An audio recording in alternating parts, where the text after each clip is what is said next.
Last 30 வருஷத்துல செய்த பாவ புண்ணிய கணக்குகளுக்கு பதில் சொல்ல வேண்டிய நேரம். இவங்களுக்கு மேஷராசியை பொறுத்த வரைக்கும் ஏற்கனவே சுருக்குன்னு பேசக்கூடிய ஆட்கள். இப்போ இவங்க பேசுறது அடுத்தவங்களுக்கு பாதிப்பை ஏற்படுத்தும். ஆரோக்கிய செலவுகள், கடன் சார்ந்த செலவுகள், எதிரிகளால் செலவுகள். ஆரோக்கியத்தை கண்காணிப்பது அவசியம். பேசக்கூடிய வார்த்தைகளில் கண்காணிப்பது அவசியம். வருமானத்தை காட்டிலும் செலவு ஜாஸ்தி ஆகிறதுனால நிறைய கடன் வாங்க வேண்டிய சூழ்நிலை இருக்குது. எப்போ எதை சொல்லக்கூடாதோ அதை உளருவாங்க, சொல்ல வேண்டிய விஷயத்தை மறந்துடுவாங்க. அதாவது மேஷராசிக்கு இப்போ இழப்பு ஏற்படக்கூடிய நேரம். இதெல்லாம் சாப்பிட்டா இதெல்லாம் கர்மா கழியிறது.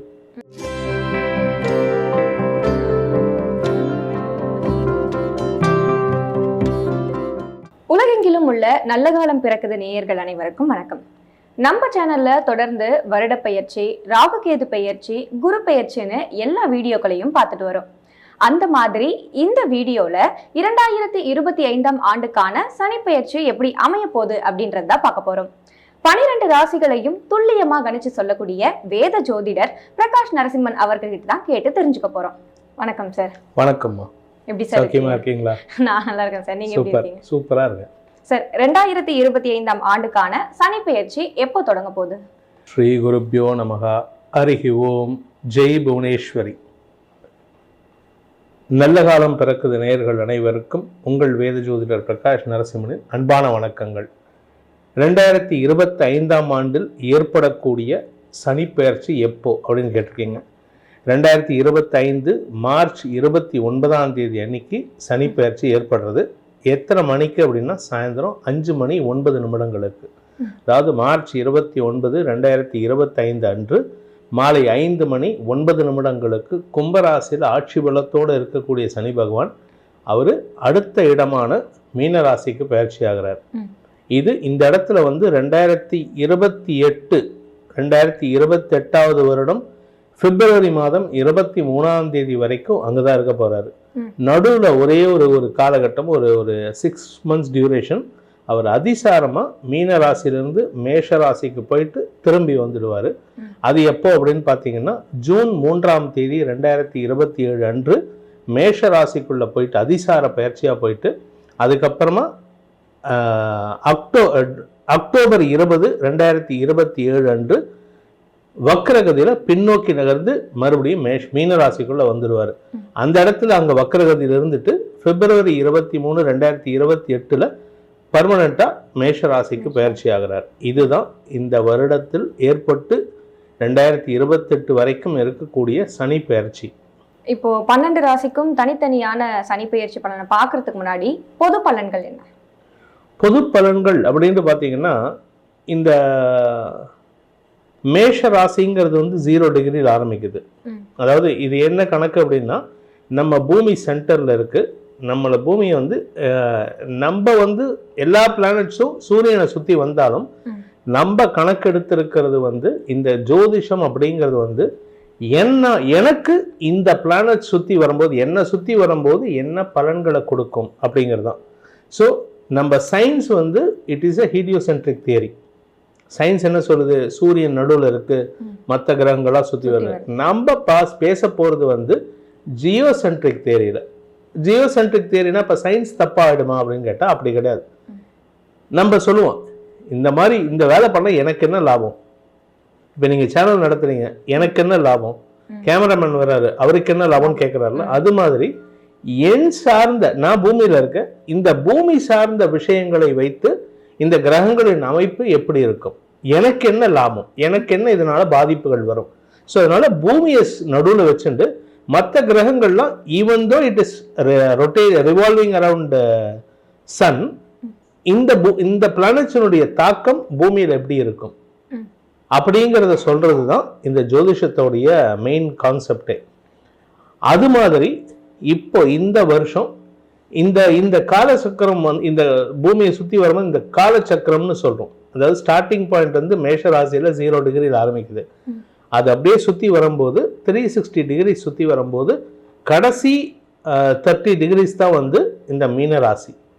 இப்போ சனி பகவான் தன்னுடைய அக்கௌண்ட் செட்டில்மெண்ட் இயருக்கு நமக்கு எப்படி வருஷம் மார்ச் மாதம் 31 அக்கௌண்ட் செட்டில்மெண்ட் இயரோ சனி பகவானுக்கு மீன ராசியில் முடியறது வந்து மீன ராசியில் ட்ராவல் பண்ணுறது வந்து ஹிஸ் அக்கௌண்ட் செட்டில்மெண்ட் டியூரேஷன். அதனால் இப்போ வந்து நிறைய பேர்த்துக்கு வந்து அதாவது என்னென்னா இந்த 360 டிகிரிலையும் இருக்கக்கூடிய 12 ராசிகளில் பிறந்தவர்களுக்கும் இந்த சனி பெயர்ச்சியானது account profit and loss account tally பண்ணுற விஷயம். அதனால் நம்ம லாஸ்ட் 30 வருஷத்தில் செய்த பாவ புண்ணிய கணக்குகளுக்கு பதில் சொல்ல வேண்டிய நேரம். ஸோ அதனால் நல்லது நிறையா இருக்கும், அதுக்கு ஈக்குவலண்ட்டாக நெகட்டிவ் இருக்கும். கெட்டது கிடையாது, நெகட்டிவ் இருக்கும். அதாவது உங்களுக்கு தண்டனைன்னு வச்சுக்கணும். இப்போ நீங்கள் வந்து ஒரு 20 வருஷத்துக்கு முன்னாடி யாரையாவது அடிச்சிருக்கீங்க, அப்பா அவன் வீக்காக இருந்தான், நீங்கள் ஸ்ட்ராங்காக இருந்தீங்க, இன்னைக்கு அவனே வந்து அடிக்க மாட்டான், வேற யார் மூலமாகவோ உங்களுக்கு அதுக்கு உண்டான தண்டனை வரும். ஸோ அது மாதிரி. ஆனால் பயப்பட வேண்டாம். ஏன்னா சனி பகவான் நியாயக்காரகன்னு பேர். நியாயக்காரகன் நியாயத்தை மட்டும்தான் கொடுப்பாரு. கஷ்டம் கொடுத்தாலும் அதுலேயும் ஒரு நியாயம் இருக்கும். அண்டு அவர் ஆயுள்காரகனும் கூட. 99% யாருக்கும் உயிர் போகாது. ஆனால் ஆண்டவா என்னை உயிர் எடுத்துரு, இவ்வளோ கஷ்டத்துக்கு உயிர் போனால் பரவாயில்லங்கிற லெவலுக்கு கஷ்டத்தையும் கொடுப்பார். ஸோ அதனால் பயப்பட வேண்டாம். நேர்மையாக இருந்தால் அவருக்கு ரொம்ப பிடிக்கும். ஸோ இது பொதுவான பலன் அப்படின்னு சொன்னால் நல்ல விஷயங்கள் நிறையா இருக்குது, சங்கடமான விஷயங்கள் ஒரு 50% இருக்கும். பட் இருந்தாலும் நல்ல விஷயங்கள் நிறையா தெரியறதுனால சில ராசிகளுக்கு மட்டும்தான், ஒரு 5 ராசிகளுக்கு மட்டும்தான் சங்கடமான விஷயங்கள் ஜாஸ்தி இருக்கும். மற்ற எல்லாத்துக்கும் நிறைய நல்லது பண்ண போகிறார். சொல்லும் போதே ஒரு இக்கு வச்சிட்டீங்க, ஒரு 5 ராசிக்கு இருக்குன்னு சொல்லிட்டு. இப்போ நம்ம 12 ராசிக்குள்ளே போயிடலாம்னு நினைக்கிறேன். முதல் ராசியான மேஷ ராசிக்கு இந்த சனி பயிற்சி எப்படி அமைய போகுது? மேஷ ராசியை பொறுத்த வரைக்கும் பார்த்தீங்கன்னா 11ஆம் இடத்துல சனி இருந்தார். பொதுவாக மேஷ ராசிக்கு 10, 11 ஆகிய இடங்களுக்கு அதிபதி சனி பகவான். 10ஆம் இடம் கர்மஸ்தானம். ஸோ இவங்களை பொறுத்த வரைக்கும், மேஷ ராசியை பொறுத்த வரைக்கும் தொழிலில் ஒழுங்காக இருப்பாங்க. இவங்களுக்கு வந்து காம்ப்ரமைஸ் கிடையாது, பர்ஃபெக்ஷன் எதிர்பார்ப்பாங்க. எந்த வேலை பண்ணாலும் பர்ஃபெக்டாக இருக்கணும். அதாவது அந்த நூல் பிடிச்சி அந்த நூல் நுனி வரைக்கும் எனக்கு வேலை பண்ணணும்னு நினைப்பாங்க. டைமிங் கீப் அப் பண்ணுவாங்க.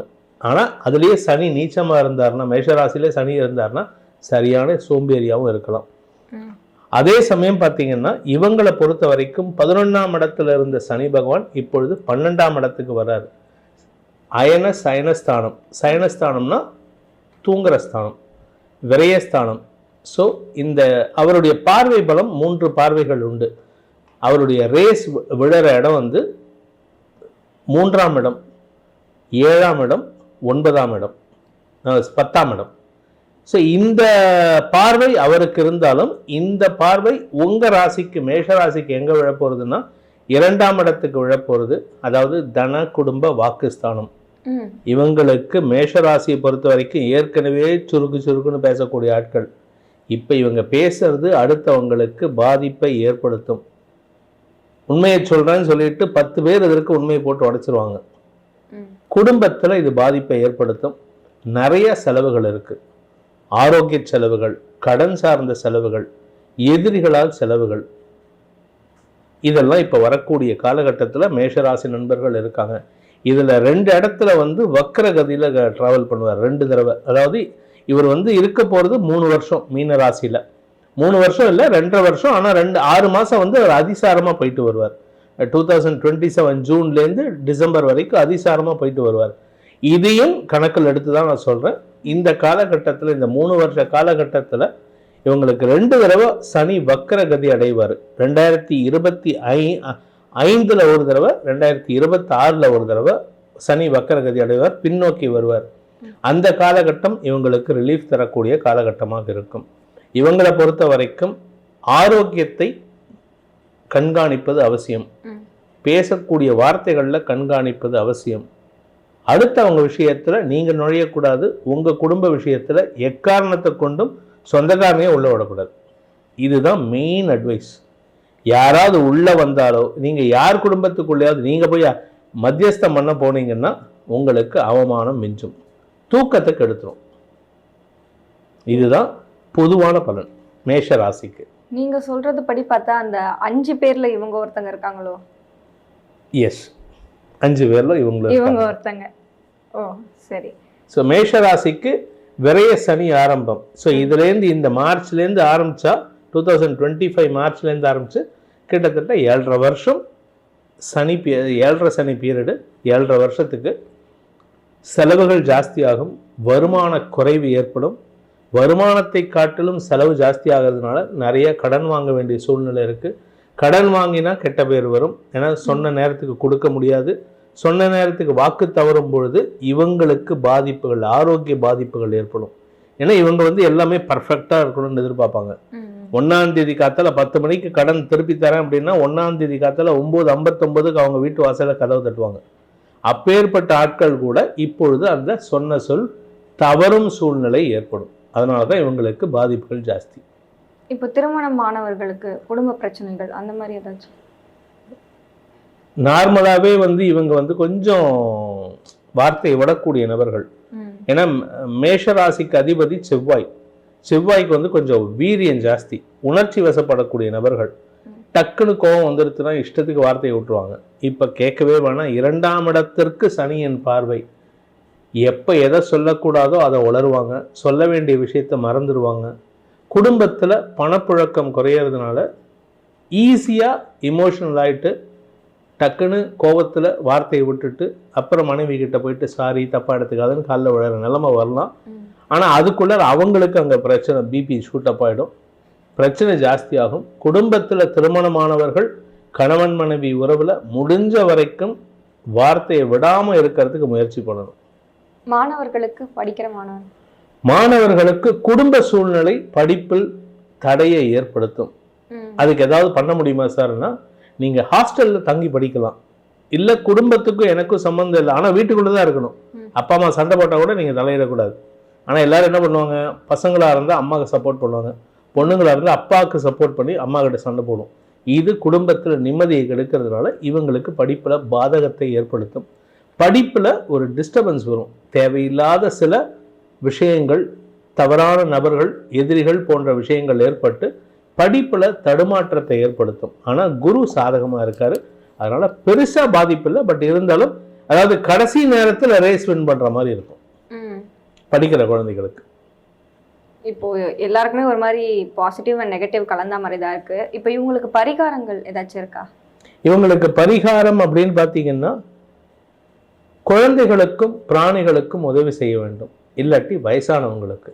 பிராணிகள் அப்படின்னா எல்லா விதமான எலியிலேருந்து, வீட்டுக்குள்ள எலி வந்ததுன்னா நார்மலாக என்ன பண்ணுவோம், அதை அடித்து தூக்கி போடுவோம். இவங்க எலியை கூட அடிக்கக்கூடாது. சார் என்ன சார் 7.5 வருஷம் எலியோடைய பாதிப்பு இருந்ததுன்னா வீடு நாஸ்தி ஆகிடுமே, நாரிடுமே அப்படின்னா அதை பிடிச்சி வெளியில் கொண்டு போய் விடலாம். ஆனால் கொலை பண்ணக்கூடாது, சாகடிக்கக்கூடாது. ஏதாவது என்னன்னா உங்களுக்கு இழப்பு ஏற்படக்கூடிய நேரம், அதாவது மேஷராசிக்கு இப்போ இழப்பு ஏற்படக்கூடிய நேரம், இதெல்லாம் சாப்பிட்டா இதெல்லாம் கர்மா கழியிறது. இப்போ இவங்க கிட்ட யாராவது வந்து கத்துறாங்க, கோவப்பட்டு கத்துறாங்க, உள்ளுக்குள்ளே எரியும், இவனை வச்சு சாத்தலாமான்னு கூட தோணும். ஆனால் பொறுமையாக இருக்கணும். ஏன் அப்படின்னா அவங்க கத்துறது நீங்கள் வாங்கிக்கிறது உங்கள் கர்மாவை எதிரில் திட்டுறவன் வாங்கிட்டு போகிறான். ஸோ கஷ்டத்தை அவன் வாங்கிட்டு போகிறான். எதுக்கு நீங்கள் வந்து அது கோவப்பட்டுட்டு இலவசமாக வந்து ஒருத்தன் வந்து உங்கள் கர்மாவை வாங்கிட்டு போகிறான் அப்படின்னு சொன்னால் அதுக்கு அவன்கிட்ட சண்டை போட்டு பிரயோஜனம் இல்லை, சந்தோஷப்படணும். நானாக இருந்தாலும் அந்த நானும் சின்ன வயசில் கோவப்பட்டிருக்கேன். ஆனால் இப்போ என்ன இருக்கிற சுச்சுவேஷன் அந்த மாதிரி வந்ததுன்னா அவனுக்கு ஏதாவது கிஃப்ட் கொடுத்து அனுப்புவேன். ஏன் அப்படின்னா என்னோட கெட்டதை நீ வாங்கிட்டு போகிற, இல்லை நெகட்டிவ் எனர்ஜி நீ வாங்கிட்டு போகிற. ஸோ அப்போ என்ன அர்த்தம், யூஆர் டேக்கிங் மை நெகட்டிவ்ங்கிறது ஐ ஷுட் கிஃப்ட். ஸோ கொடுக்கறது தப்பே கிடையாது. இது பரிகாரம். குழந்தைகளுக்கும் பிராணிகளுக்கும் வயதானவர்களுக்கும் உதவி செய்ய வேண்டும். அந்த உதவியினால் அவர்களுக்கு எந்த விதமான வருமானமோ லாபமோ இருக்கக்கூடாது. அது பண்ணினா உங்களுக்கு செலவுகள் குறைந்து சேமிப்புகள் அதிகரிக்கும். கைமாறு இல்லாமல் உதவி பண்ணணும். எஸ்.